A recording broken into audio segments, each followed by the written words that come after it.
Assalamualaikum warahmatullahi wabarakatuh. Puji syukur kita panjatkan kepada kehadiran Allah Subhanahu wa taala. Berkat rahmat dan karunia-Nya, saya dapat menyelesaikan tugas pada kali hari ini.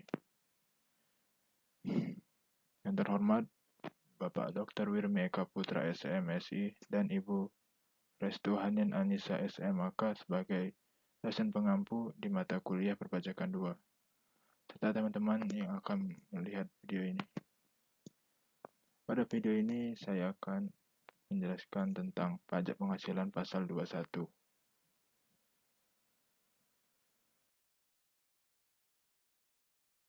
Yang pertama ada subjek pajak penghasilan pasal 21.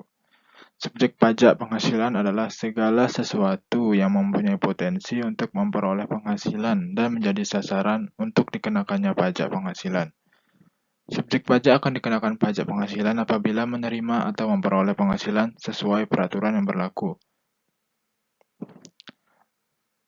Pada pasal 1 Undang-Undang Nomor 28 Tahun 2007 tentang KUP, wajib pajak adalah orang pribadi atau badan yang melakukan kewajiban peraturan perundang-undangan perpajakan ditentukan untuk melakukan kewajiban perpajakan, termasuk pemungut pajak dan pemotong pajak. Berdasarkan pasal 2 ayat 1 Undang-Undang Nomor 36 Tahun 2008, subjek pajak dikelompokkan sebagai berikut. Yang pertama ada orang pribadi. Orang pribadi adalah subjek pajak yang dapat bertinggal atau berada di Indonesia, atau bisa juga di luar Indonesia. Yang kedua, ada warisan. Hanya warisan yang belum terbagi yang merupakan subjek pajak pengganti. Yang ketiga, ada pajak badan. Badan adalah kumpulan orang atau modal seperti PT, CV, firma, BUMN atau BUMD yang beroperasi di Indonesia, bisa berupa kesatuan, baik yang melakukan usaha maupun tidak.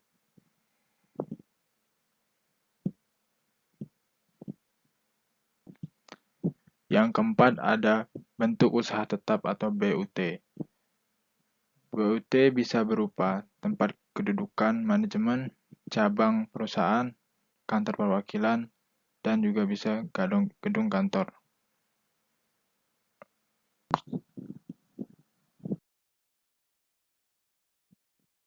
Selanjutnya ada pengecualian subjek pajak penghasilan pasal 21. Berdasarkan pasal 2 Undang-Undang Nomor 36 Tahun 2008, beberapa entitas tidak merupakan termasuk subjek pajak. Contohnya seperti kantor perwakilan negara asing yang dilindungi oleh asas kedaulatan, perjanjian internasional, dan juga bukan entitas berbisnis dan asas timbal balik antar negara. Yang kedua ada pejabat diplomatik atau konsultan dengan syarat bukan WNI, tidak berpenghasilan lain di Indonesia, dan ada perlakuan timbal balik. Yang ketiga ada organisasi internasional. Organisasi yang Indonesia menjadi anggota dan tidak berbisnis di Indonesia dan dibiayai oleh iuran anggota. Yang keempat ada pejabat organisasi internasional selain WNI dan juga tidak termasuk subjek pajak. Selanjutnya ada objek pajak penghasilan 21. Objek pajak adalah setiap tambahan kemampuan ekonomis yang diterima wajib pajak baik dari Indonesia maupun luar negeri.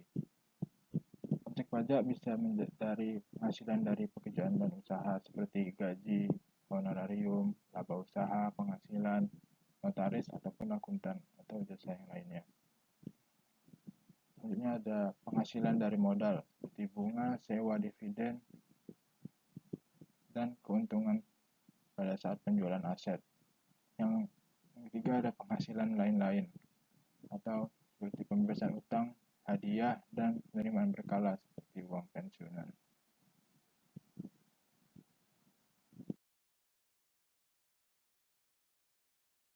Selanjutnya ada penghasilan yang termasuk objek pajak.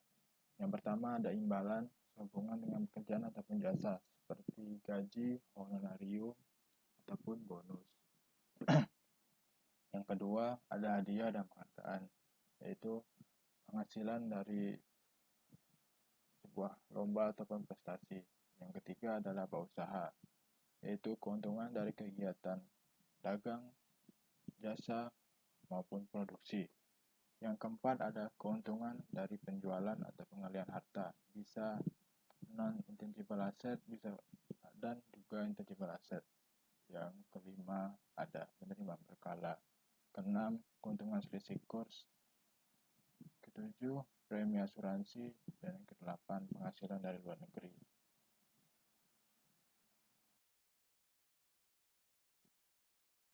Penghasilan tidak termasuk objek pajak.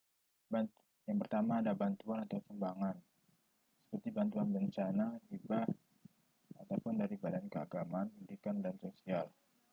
Yang kedua ada setoran modal, yaitu investasi tambahan dari pemegang saham.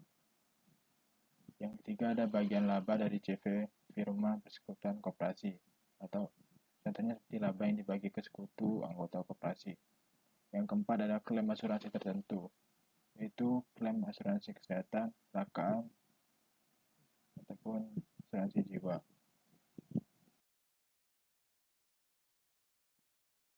Selanjutnya ada penghasilan tidak kena pajak. PTKP atau penghasilan tidak kena pajak adalah batas penghasilan yang dibebaskan dari PPh pasal 21, mempertimbangkan kebutuhan dasar hidup, wajib pajak, dan keluarga. Prinsip PTKP adalah jika penghasilan tidak melebihi PTKP, maka tidak akan dikenakan pajak penghasilan 21. Dasar penghitungannya adalah jika melebihi PTKP, penghasilan itu setelah dikurangi PTKP menjadi dasar pajak penghasilan pasal 21. Besaran PTKP adalah 54 juta per tahun.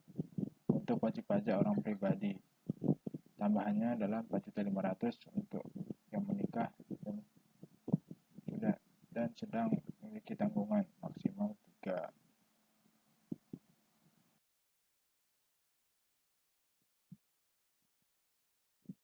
Berikut adalah tabel penghasilan tidak kena pajak.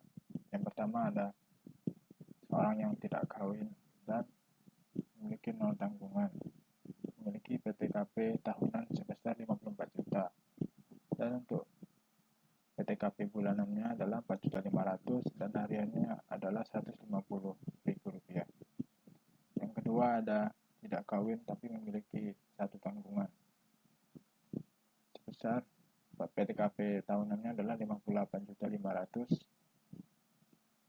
PTKP bulanannya adalah 4.875.000 dan hariannya adalah 162.500. Selanjutnya ada kawin tapi memiliki 0 tanggungan sebesar 58.500 dan PTKP bulanannya adalah 4.875.000 dan hariannya adalah 162.500, sama seperti yang di atas. Selanjutnya ada kawin dan memiliki 1 tanggungan. PTKP tahunannya adalah 63 juta. PTKP bulanannya adalah 5.250 dan PTKP hariannya adalah 176.388.000. Kawin dan memiliki 3 tanggungan. PTKP tahunannya adalah 72 juta rupiah dan PTKP bulanannya adalah 6 juta dan PTKP hariannya adalah 200.000.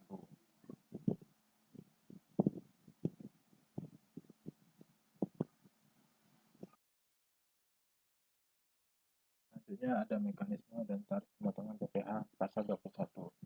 Tarif progresif pajak penghasilan pasal 21 berdasarkan Undang-Undang Harmonisasi Peraturan Perpajakan Nomor 7 Tahun 2021 yang berlaku sejak 2022 adalah tarif yang pertama adalah 0 sampai 60 juta itu kena 5%. Dan yang kedua di atas 60 juta sampai dengan 250 juta kena 15%. Yang ketiga di atas 250 juta sampai 500 juta kena 25%. Yang keempat ada di atas 500 juta sampai dengan 5 miliar kena 30%. Dan yang kelima di atas 5 miliar yang kena 35%. Dan jika seorang wajib pajak tidak memiliki NPWP, maka dikenakan tarif 20% lebih tinggi dari tarif normal. Ada kewajiban memotong PPh pasal 21. Pemotong PPh 21 wajib memotong, membuat bukti potong, menyetor dan melakukan pajak. Pihak pemotong adalah pemberi kerja, bendahara pemerintah, dan rakyat, ataupun penyelenggara kegiatan. Dan pihak yang menerima penghasilan seperti pegawai tetap maupun tidak tetap, pensiunan, bukan pegawai seperti tenaga ahli atau olahragawan, mantan pegawai, ataupun peserta kegiatan. Dan penerima penghasilan berhak mendapatkan dipotong PPh pasal 21.